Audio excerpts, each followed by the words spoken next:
حسن مجتبی سید امام علی مقام عرش مقام سید الشہداء کے بڑے بھائی مولا علی کی آنکھوں کے تارے جن کو سرکار اپنے کندھے مبارک پر بٹھایا کرتے تھے، جو سرکار کا چہرہ ان سے ملا کرتا تھا، سر سے لے کر پیٹ تک کا حصہ امام حسن کا میرے مصطفیٰ سے مشابہ تھا، میرے مصطفیٰ کی جو ہے مشابہت کرتا تھا۔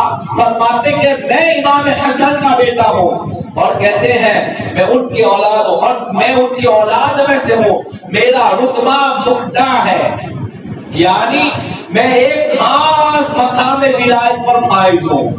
یہ مصطفیٰ خود کہتے ہیں ولایت کے بہت سے درجے ہیں، مصطفیٰ کہتے ہیں میں ایک بہت خاص درجے کو پر فائز ہوں اور میرا قدم ہر ولی کی گردن پر ہے، جو بھی اللہ کا ولی ہے اس کی گردن پر غصبہ کا قدم ہے، یہ غصبہ خود کہتے ہیں۔ اور شان کیا ہے یارو؟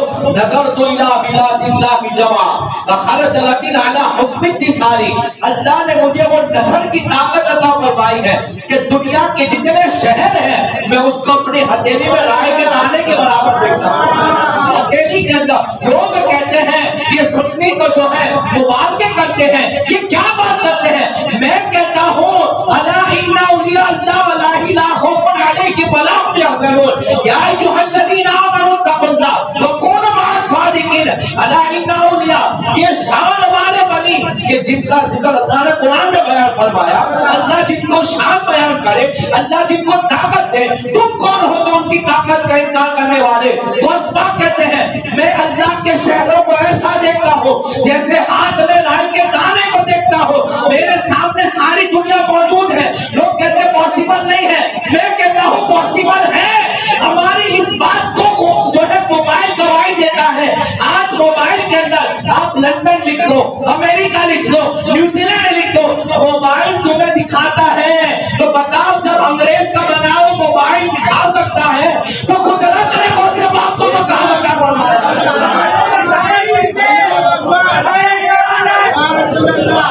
آپ دیکھیں اس بات کی حقانیت آج کا موبائل کرتا نظر آتا ہے کہ جب ایک کافر کے بنائے ہوئے چیز کے اوپر انسان کو بھروسہ ہے، جب وہ دکھا سکتا ہے تو حدیث تو بخاری کی یہ کہتی ہے کہ جب وہ میرا قرب حاصل کر کے ولی بنتا ہے تو میں اس کی آنکھ بن جاتا ہوں جس سے وہ دیکھتا ہے، میں اس کے کان بن جاتا ہوں جس سے وہ سنتا ہے، میں اس کے پیر بن جاتا ہوں جس سے وہ چلتا ہے، میں اس کا ہاتھ بنتا ہوں جس سے وہ پکڑتا ہے۔ تو خدا خود کہے کہ میں اس کی آنکھ بن جاتا ہوں جس سے وہ دیکھتا ہے، تو دیکھنے کی طاقت تو میرے مصطفیٰ کے رب نے عطا فرمائی ہے۔ جب انسان انکار کرے تو سمجھ لو وہ قدرت کا انکار کر رہا ہے، جب کوئی انسان انکار کرے تو اس کو بھروسہ نہیں ہے۔ اس لیے کہ اللہ کے ولی وہ ہوتے ہیں کہ اگر دنیا میں نہ ہو تو دنیا کا نظام رک جائے۔ میرے آقا ایک حدیث میں بیان کرتے ہیں کہ تمہیں پتا ہے کہ آسمان سے بارش اس لیے نازل ہوتی ہے کہ زمین پر اللہ کا ولی ہوتا ہے، تمہارے گھر میں جو اولاد ہوتی ہے ان کی برکتوں سے ہوتی ہے۔ لوگ کہتے ہیں شرک ہوتا ہے، بازاروں پہ بچوں کو مانگنے نہ جاؤ، یقیناً ڈائریکٹ ولی سے مانگنا یہ شرک ہے، لیکن اگر وسیلے سے مانگنا شرک نہیں ہوتا ہے، بلکہ یوں کہتے ہیں فاروق اعظم کی سنت ہوا کرتی ہے، اس لیے کہ ان کی بارگاہوں میں جا کر جو فیض ملتا ہے وہ فیض کہیں نہیں ملتا۔ آپ دیکھیں غیر مسلم پاگل ہے کہ اتنے ہزاروں کی روپے کی خرچہ کر کے اجمیر شریف جاتے ہیں، وہ فیضان انہیں ملتا ہے، وہ نمازتے ہیں، اور آج تو کل تک تو دیوبندی بھی فتوا لگاتے تھے شرک ہے، لیکن آج وہ بھی اجمیر کے چکر کاٹ رہے ہیں مجبوری میں۔ یہ کوئی ان کی عقیدت نہیں ہے، ان کا پلان دوسرا ہے سنیوں کو بہکانے کے لیے۔ کل تک تو چادر چڑھانا شرک تھا، خود اپنے سروں پہ چادر لے کر جاتے ہیں، یہ پالیسی ہوا کرتی ہے، سمجھو سنیوں، یہ پالیسی ہے ان کی۔ حقیقت میں جو ہمارا انشاءاللہ آپ دیکھنا کل سلام بھی کھڑے ہو کر پڑیں گے، اس لیے کہ ہم نے جو کام کیے وہ کوئی غلط نہیں کیے ہیں، ہمارا عقیدہ ہمارا نظریہ وہی ہے جو بزرگان دین کا رہا ہے، وہی عقیدہ ہے جو اصحاب کرام کا رہا ہے۔ آپ دیکھیں پاک رضی اللہ تعالیٰ کہتے ہیں نظر اللہ بلاد اللہ جمع کہ میں اپنی ہتھیلی کو رائے کے دنیا پر ایسا دیکھتا ہوں کہ میری ہتھیلی میں رائے کا دانا، یہ آپ کی نظر تھی۔ بہت بڑے فرماتے ہیں غوث پاک کی شان یہ ہے کہ آپ کی مریدین کہتے ہیں کہ کروٹ بدلتے تھے نہ تو بھی کرامت ظاہر ہوتی ہے۔ جیسے مصطفیٰ، توجہ، جیسے مصطفیٰ جان رحمت کو خدا نے معجزہ بنا کر بھیجا تو میرے غوث کو بھی کرامت والا بنا کر بھیجا ہے۔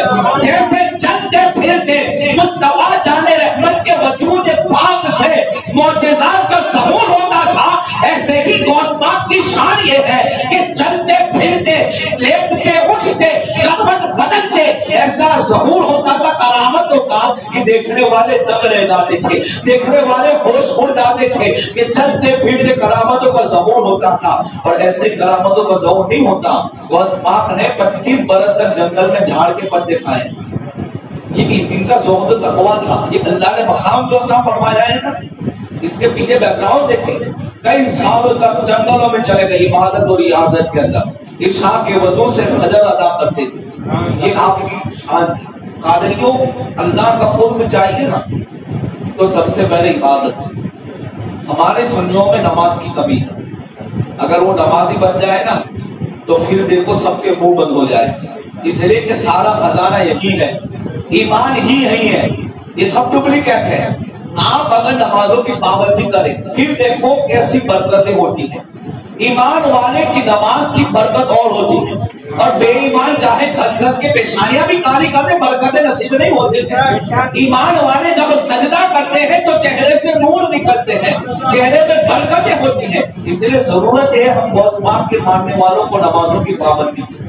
اور غوث پاک نے، میں نے کہا کہ جمعہ میں آپ خود کہتے ہیں کہ بے نمازی مر جائے تو مسلمانوں کا قبرستان میں دفن بھی نہ کرو، اس لیے کہ بے نمازی کی نحوست بہت ہے۔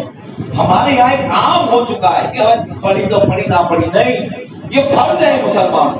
اور جتنے بھی اولیاء گزرے آپ دیکھ کے سب نے عبادتیں کی، غوث پاک کے نیاز کرتے ہیں، مانتے ہیں، لیکن آپ ان کی عبادتوں کو دیکھیں، ان کی ریاضتوں کو دیکھیں، ان کے زہد و تقویٰ کو دیکھیں۔ ہمارے پاس کچھ نہیں ہے، خالی ہم 5 وقت کا نماز بھی پڑھیں نا پابندی سے تو بھی ہمارے لیے سعادت کی بات ہے۔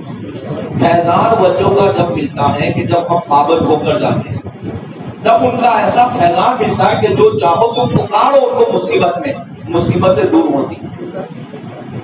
تو عرض یہ کر رہا تھا کہ سرکار غوث پاک فرماتے ہیں کہ آپ کی شان یہ ہے کہ خود کہتے ہیں، کیا کہتے ہیں، اگر میں اپنے رازوں کو پانی پہ ڈال دوں تو پانی دریا جو ہے وہ پھٹ جائے۔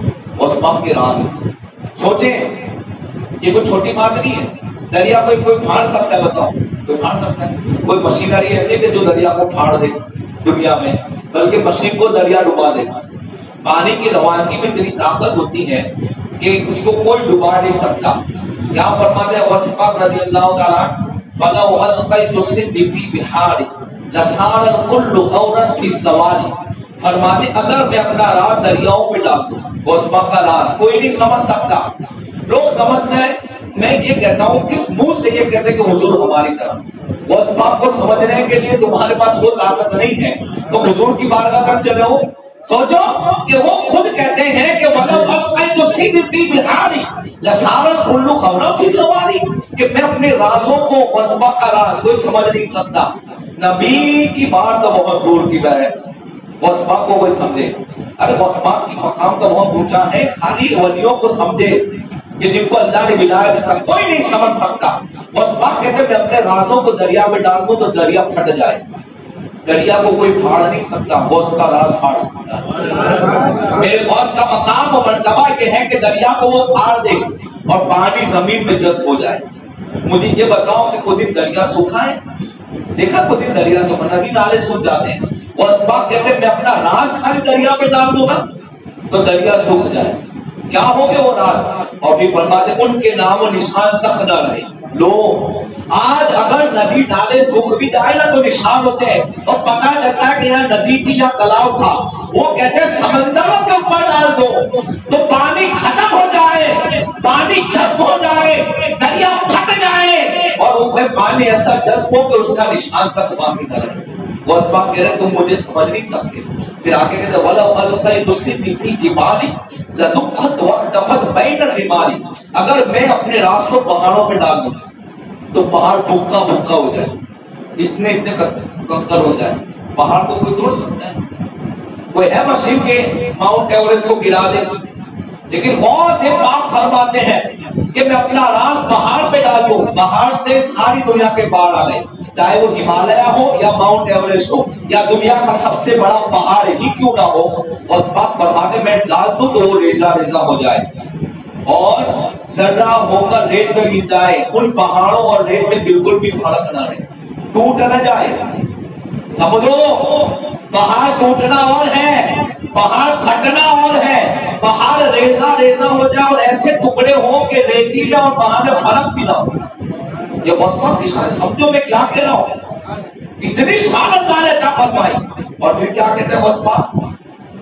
اللہ اکبر، سرکار غوث پاک فرماتے ہیں اللہ اکبر، لو القیت السیف فی بحاری لصار الكل غورا فی سواری ولو القیت السیف فوق ناری، توجہ، ولو القیت السیف فوق ناری لخمدت والتفت من سیف حالی، اگر میں اپنے راز کو آگ پہ ڈال دوں، اگر میں اپنے راز کو آگ پہ ڈال دوں تو میرے راز کے بوجھ کو بالکل برداشت نہ کر سکے اور آگ بھی ٹھنڈی ہو جائے۔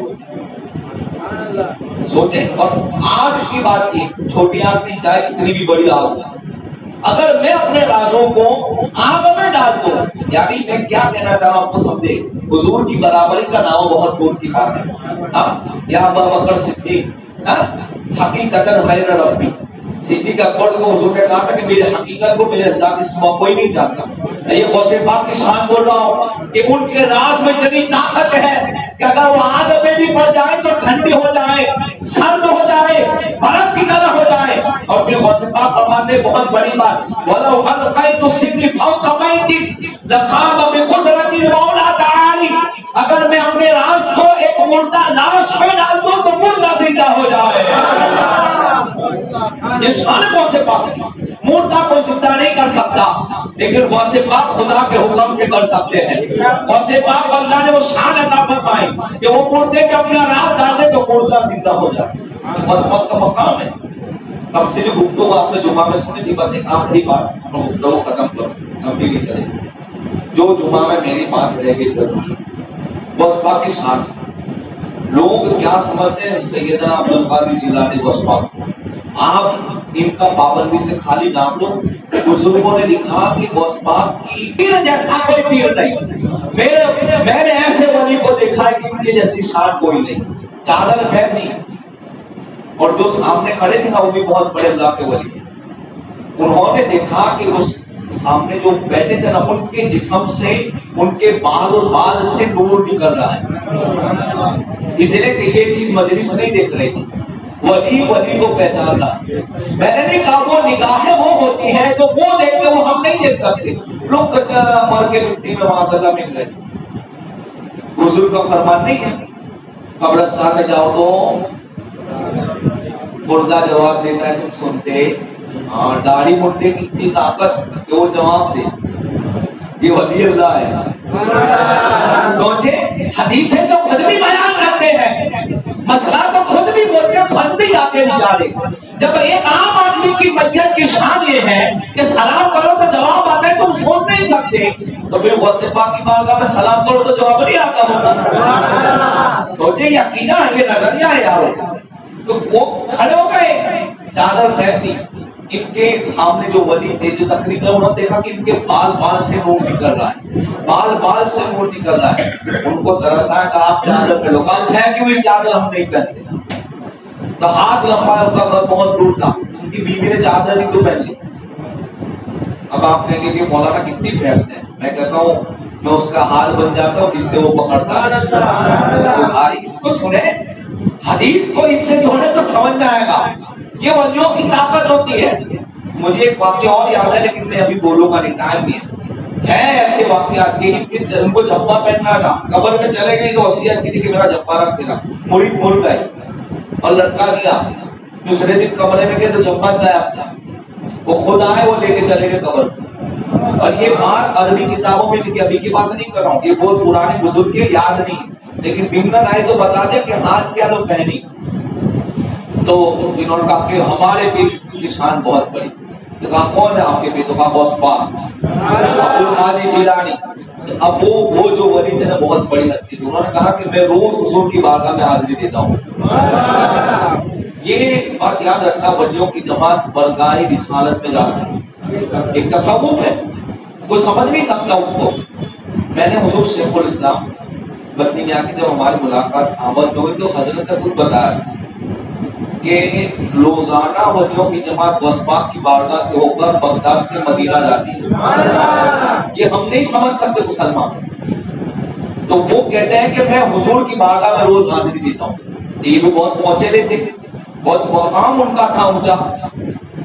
تو کہتے ہیں روز جاتا ہوں، لیکن آپ خود کہتے ہیں کہ میرے دل تو اتنے بڑے ہیں کہ جیسا اس کا مقام تو میں نے تو کبھی ان کو دیکھا نہیں، نہ آتے دیکھا نہ جاتے دیکھا کہ بھئی روز آوے جاؤ تو خبر پڑے نہیں کہ بھئی لوگ مان لو کہ آپ مسجد میں آتے ہیں، روز آتے تو پتہ نہیں چلتا کہ وہ آیا ہوئے گیا، ملاقات ہوتی ہے نا بھائی. تو کہا میں روز حضور کی بارگاہ میں ہوتا ہوں، توجہ، لیکن کبھی نہ دیکھا کہ آپ کے پیر آئے نہ گئے، کب آتے کب جاتے پتہ بھی نہیں چلتا. تو میرے غوث نے بغداد سے کہا جاؤ میرا مرید وہاں بات کر رہا ہے. میں وہ دیکھتا ہوں اللہ کے شہروں کو جیسے رائے میں ہتھیلی میں رائے کا دارا. بغداد میں ہے واقعہ دوسرے شہر سے ہو رہا ہے اور غصباً وہاں سے دیکھ رہے تھے اور کہا جاؤ میرا مرید جو بحث کرا اس کا سپورٹ کرو. اور دونوں وہ خلفا وہاں پہنچے اور کہتے ہیں حضرت آپ کہتے ہو کہ میں روزانہ حضور کی بارگاہ میں جاتا ہوں، کبھی تمہارے پیر کو آتے جاتے نہیں دیکھا. حقیقت بات یہ ہے کہ میرے غوث نے کہا کہ کل حضور کی بارگاہ سے آپ کو جھپا ملا تھا. تو کہ ہاں جھپا ملا تھا نا کل مجھے. تو کہا کسی نے دیا تھا؟ تو کہا پتا نہیں ہے، سرکار کی بازو میں کوئی بیٹھے ہوئے تھے اور ان کا ہاتھ مجھے نظر آیا وہ دے رہے تھے. تو کہتے ہیں آتے جاتے اور ہیں، ایک گھر والے ہیں وہ سرکار کی بارگاہ میں جا کرتے ہیں. یا رسول اللہ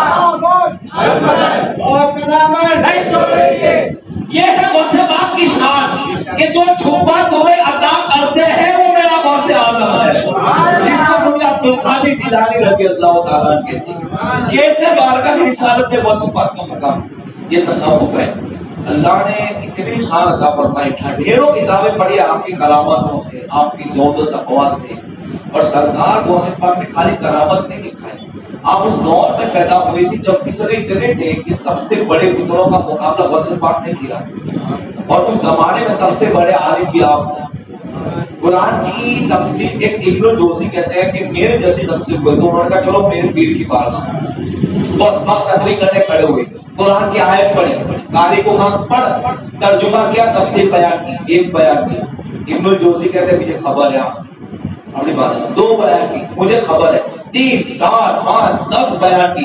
10 میں کہتے ہیں مجھے یہ تفسیر آتی ہے. پھر 11ویں شروع کری، مجھے نہیں پتا. 12ویں شروع کری، کہا مجھے نہیں پتا. اتنی کم سے ایک آیت کی کئی تفسیریں بیان کی. ابن الجوزی کہتے ہیں واقعی تمہارا پیر بہت بڑا ہے. یہ مقام اللہ نے غوث پاک کو عطا فرمایا. کیونکہ آپ اس کے بارے میں بھی سمجھ سکتے کہ علم اور خطابت جو آپ نے شروع کی وہ جمعہ میں نے تفصیل سے بتایا تھا کہ آج کی جو محفل ہے یہ سرکار غوث پاک کی نسبتوں سے ہے. آپ کے دل میں جو بھی مرادیں ہوں، جو بھی پریشانی ہو، غوث پاک کی بارگاہ میں لو لگا کر آپ کہیں کہ غوث پاک میرا یہ کام آسان ہو جائے. آپ ہمارے لیے سب کے لیے دعا کریں کہ انشاءاللہ ضرور غوث پاک کا پیغام برسے گا. اللہ سب کو سرکار غوث پاک کی فروز و برکات سے مالا فرمائے. 3 مرتبہ قل هو اللہ پڑھیں، 1 مرتبہ سورہ فلق، 1 مرتبہ سورہ ناس، 1 مرتبہ سورہ فاتحہ.